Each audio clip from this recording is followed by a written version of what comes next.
सभी का एक बार फिर से हार्दिक स्वागत, वंदन, अभिनंदन है दोस्तों। आज हम पढ़ेंगे साहित्य की प्रश्नोत्तरी, जिसपे आप देखेंगे टोटल 100 प्रश्न होंगे वन लाइनर। कितने प्रश्न होंगे? 100 प्रश्न हैं वन लाइनर के।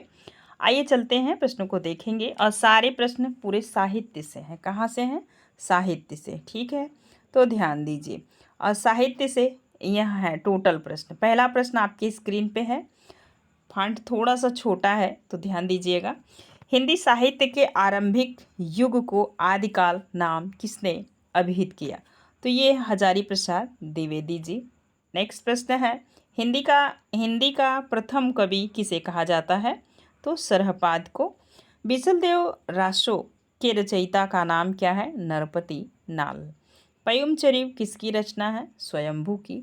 आगे देखेंगे, आदिकाल में खड़ी बोली को काव्य भाषा बनाने वाले प्रथम कवि का नाम है? तो अमीर खुसरो। बहुत बार पूछा जाता है।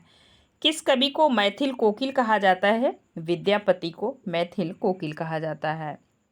अगला प्रश्न है, सरहपा को सर्वाधिक प्रसिद्धि किस रचना से मिली? सरहपा को सर्वाधिक प्रसिद्ध रचना कौन सी है? तो दोहा कोश है। कौन सी?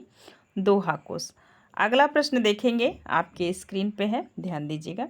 हिंदी साहित्य के किस काल को हिंदी साहित्य का स्वर्ण युग कहा जाता है? बहुत बार पूछा जाने वाला प्रश्न, वह है भक्ति काल। कौन सा काल है? भक्ति काल। चंदायन के रचनाकार का नाम बताएं? तो यह मुल्ला दाऊद की रचना है चंदायन। दादू भक्ति काल के किस धारा के कवि हैं? तो निर्गुण। ठीक है, और उनके शिष्य थे। किसके? तो आप कमेंट सेक्शन में बता सकते हैं, या फिर आप जान जाइए कबीर के। किसके शिष्य थे? कबीर दास जी के। अगला प्रश्न है, ये भी बहुत बार पूछा जाता है, कवितावली के रचयिता कौन है? तो तुलसीदास। भ्रमर गीत के रचनाकार का नाम लिखिए। सूरदास। तुलसीदास ने किस महाकाव्य की रचना की है? तो रामचरितमानस की, याद रखिएगा। और तुलसीदास ने स्वांतः अनुभव के लिए, स्वांतः सुखाय, खुद के सुख के लिए रामचरितमानस की रचना की थी। अब आप ध्यान देंगे, अगला प्रश्न आपकी स्क्रीन पे है। शुद्धा दैत्य का संबंध हिंदी साहित्य की किस धारा से है? तो कृष्ण भक्ति धारा से है, वल्लभाचार्य। ठीक है, आगे देखेंगे। अगला प्रश्न है, राम भक्ति काव्य पर किस दर्शन का प्रभाव पड़ा है? तो विशिष्टा द्वैतवाद, और रामानुजाचार्य का है विशिष्टा द्वैतवाद। मिलान करने का था। शुद्धा द्वैतवाद किसका है? वल्लभाचार्य का। अगला प्रश्न देखेंगे, पुरुष प्रधान सामंती परंपरा को किस मध्ययुगीन कवित्री ने चुनौती दी थी? तो मीरा को। जानते हैं, जब इनके पति की डेथ हो गई, छोटी उम्र में इनकी शादी हुई, और फिर इनके जेठ ने इन्हें जहर पिला दिया, क्योंकि ये संतों के साथ रहती थी, भगवान श्री कृष्ण का पूजा करती थी। आचार्य रामचंद्र शुक्ल ने उत्तर मध्यकाल को क्या कहा? तो ये कहे हैं रीतिकाल। रीतिकाल को काव्य की दृष्टि से कितने भागों में बांटा गया है? तो 3 भागों में बांटा गया है। ठीक है, रीतिबद्ध, रीति सिद्ध, रीति मुक्त। रीति सिद्ध काव्यधारा के प्रमुख कवि हैं बिहारी। रीतिकाल के किस कवि ने वीर रस प्रधान रचना की? तो भूषण ने। घनानंद किस धारा के कवि हैं? तो रीत मुक्त धारा के कवि हैं। अगला प्रश्न है, आधुनिक काल में लिखा गया खड़ी बोली का प्रथम महाकाव्य है? तो प्रिय प्रवास और हरियोध का है। साकेत के रचनाकार कौन है? मैथिली शरण गुप्त। पुष्प की अभिलाषा कविता किसकी है? तो यह है माखनलाल चतुर्वेदी की। अगला प्रश्न है, छायावाद को स्थूल के प्रति सूक्ष्म का विद्रोह किसने कहा? तो डॉक्टर नगेंद्र। कामायनी में किस दर्शन की अभिव्यक्ति होती है? तो शैव दर्शन की अभिव्यक्ति होती है। अगला प्रश्न है, सरोज स्मृति नामक रचना किस कवि की है? तो निराला की है। 1935 में इसका प्रकाशन हुआ है। अपनी पुत्री के ऊपर इन्होंने कविता लिखी है, और यह हिंदी में पहली कविता है जो पुत्री के ऊपर लिखी गई है। सरस्वती पत्रिका ने निराला की किस रचना को अस्वीकृत कर दिया? आप सबों को पता है कि सरस्वती पत्रिका के संपादक थे महावीर प्रसाद द्विवेदी। कौन थे? महावीर प्रसाद द्विवेदी जी। ठीक है, तो इन्होंने क्या काम किया कि जब निराला जी की कविता थी जूही की कली, वो लेके गए छपने के लिए, तो ये मना कर दिए, अस्वीकृत कर दिए। तो यही है जूही की कली, इनकी पहली रचना है। नेक्स्ट प्रश्न है, आधुनिक काल की मीरा किसे कहा जाता है? महादेवी वर्मा को। रसवंती के रचनाकार कौन है? रामधारी सिंह दिनकर। मधुशाला के रचनाकार हैं हरिवंश राय बच्चन। प्रकृति का सुकुमार कवि किसे कहा जाता है? सुमित्रा नंदन पंत को। चांद का मुंह टेढ़ा है काव्य संग्रह किस कवि का है? तो गजानन माधव मुक्तिबोध जी का। आगे देखेंगे, अंधेरे में कविता के रचनाकार हैं मुक्तिबोध जी। आंगन के पार द्वार काव्य संग्रह को किस कवि ने लिखा? अज्ञेय ने। संसद से सड़क तक काव्य संग्रह किसका है? धूमिल का। हिंदी का प्रतिनिधि गजलकार किसे कहा जाता है? तो दुष्यंत कुमार को। नेक्स्ट प्रश्न देखेंगे, सबरी नामक कृति के रचयिता हैं जगदीश चंद्र गुप्त। विश्वास बढ़ता ही गया कविता किसने लिखी? तो शिवमंगल सिंह सुमन ने। आगे देखेंगे, बादल को घिरते देखा कविता के रचयिता है नागार्जुन। चिंतामणि किसके निबंधकार का संकलन है?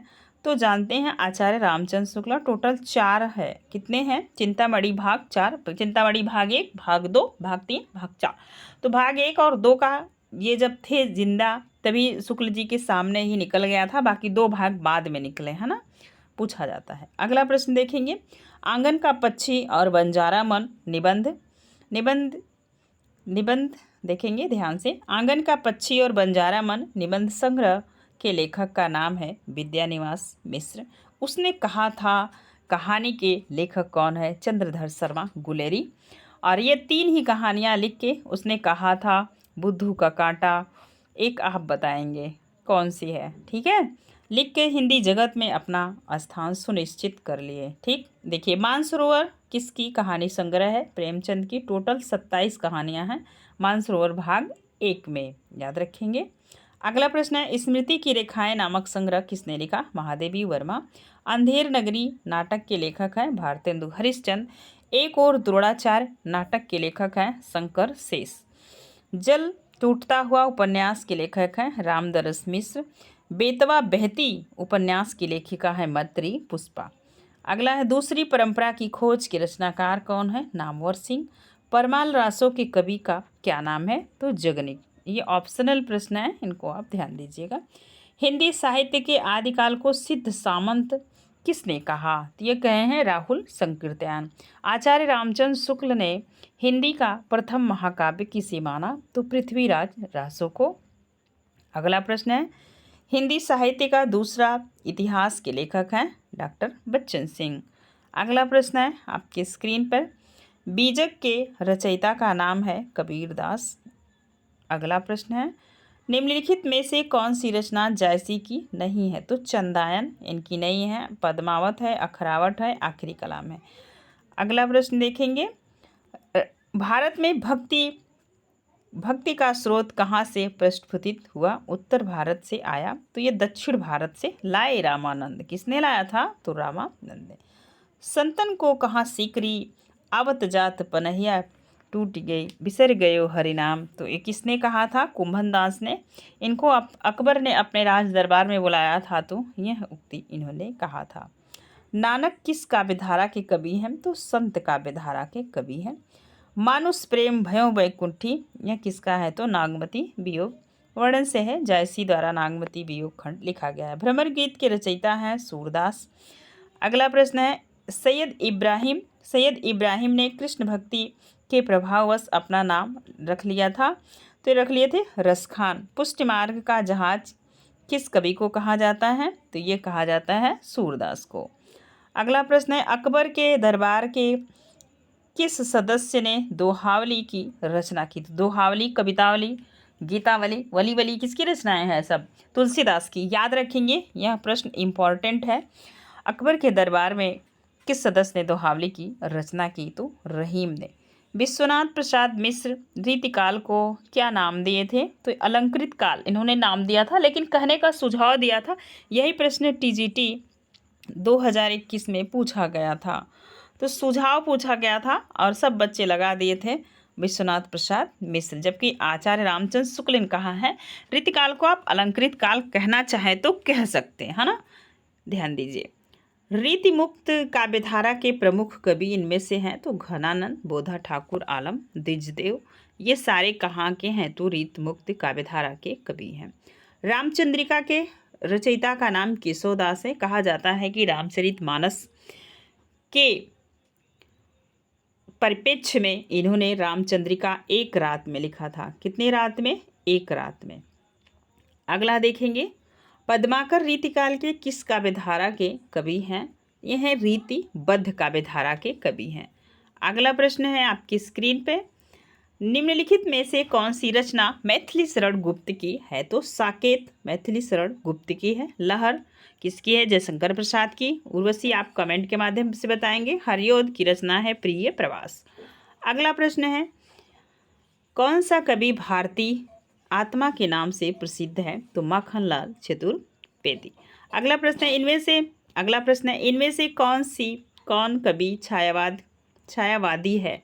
तो हरिवंश राय बच्चन, अज्ञेय, धूमिल। तो ये है जयशंकर प्रसाद। भारत में प्रगतिशील लेखक संघ की स्थापना कब हुई? 1936 ईस्वी में। अगला प्रश्न है आपके स्क्रीन पे, ध्यान देंगे, प्रगतिवाद किस दर्शन से प्रभावित है? मार्क्सवाद से।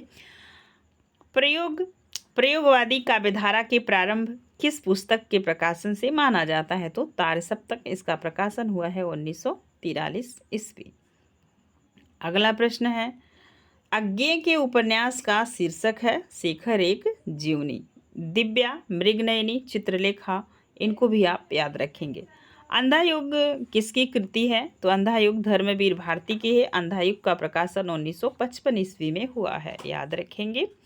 अगला प्रश्न है, मुक्तिबोध के काव्य संग्रह का नाम है चाँद का मुंह टेढ़ा। और बाघ किसका है? इसे भी याद रखेंगे। संसद से सड़क, कुआंओं नदी, सारा चीज़ आप याद रखेंगे। पहाड़ पर लालटेन किसका काव्य संग्रह है? तो यह है मंगरेश डबराल का। उत्तर यहाँ पे देखें, उदय प्रकाश दिया है, लेकिन यह गलत है, याद रखेंगे। साये में धूप के रचनाकार हैं? तो ये हैं विमल कुमार, विनोद कुमार, दुष्यंत कुमार, राजेश जोशी। तो ये हैं दुष्यंत कुमार। अगला प्रश्न है, भारतेंदु हरिश्चंद्र के नाटक का शीर्षक है अंधेर नगरी, बकरी, शकुंतला, संयोगिता, स्वयंवर। तो अंधेर नगरी भारतेंदु हरिश्चंद्र का नाटक का शीर्षक है। सरस्वती के संपादक इनमें से कौन थे? महावीर प्रसाद द्विवेदी। 1903 से लेके 1918 ईस्वी तक इस पत्रिका का संपादन इन्होंने किया था। अगला प्रश्न है, आचार्य रामचंद्र शुक्ल का निबंध संकलन इनमें से कौन सा है? तो चिंतामणि भाग 1, भाग 2, मतलब टोटल 4 भाग हैं, ठीक है, याद रखिएगा। अगला प्रश्न है, पगडंडियों का जमाना किस व्यंग्यकार का काव्य संग्रह है? तो हरिवंश राय जो हरिशंकर परसाई की है। अगला प्रश्न है, नेक्स्ट प्रश्न है, बंग महिला की कहानी का नाम है किस्सा तोता मैना उसने कहा था हार की जीत तुलाई वाली। यूजीसी नेट के पाठ्यक्रम में लगी हुई है और यह पूरी कहानी हमारे चैनल पे अपलोड है, आप जाके देखें। यूजीसी नेट में टोटल 21 कहानियां हैं जो टोटल कहानी चैनल पे अपलोड कर दी गई हैं, आप ध्यान दीजिएगा। समानांतर कहानी के प्रवर्तक हैं प्रेमचंद, मोहन राकेश, राजेंद्र यादव, तो कमलेश्वर हैं समानांतर कहानी के प्रयोजक, ठीक है, प्रवर्तक। ये है प्रश्न आपका 68 नंबर का, इनमें से कौन सा नाटक प्रसाद जी का नहीं है? तो चंद्रगुप्त, स्कंदगुप्त, ये भारत दुर्दशा इनका नहीं है, भारतेंदु का है। तीनों नाटक चैनल पे अपलोड किए जा चुके हैं, आप समय निकाल के ज़रूर पढ़िएगा और याद रखेंगे। आगे चलते हैं नेक्स्ट प्रश्न की तरफ। आषाढ़ का एक दिन नाटक के नाटककार हैं मोहन राकेश।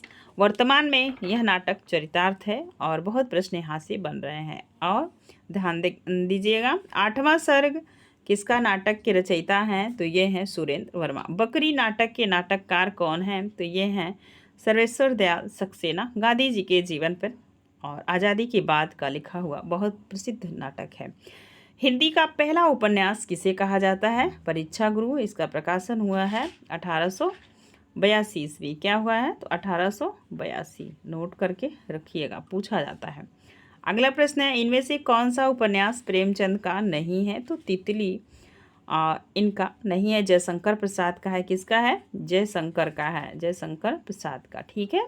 आगे देखेंगे, त्यागपत्र उपन्यास के लेखक हैं तो जैनेन्द्र कुमार। पूरा उपन्यास चैनल पे बहुत मज़ेदार है, आप एक बार पढ़ेंगे रो देंगे, मैं तो भावुक हो गई थी, है ना, तो ध्यान दीजिएगा।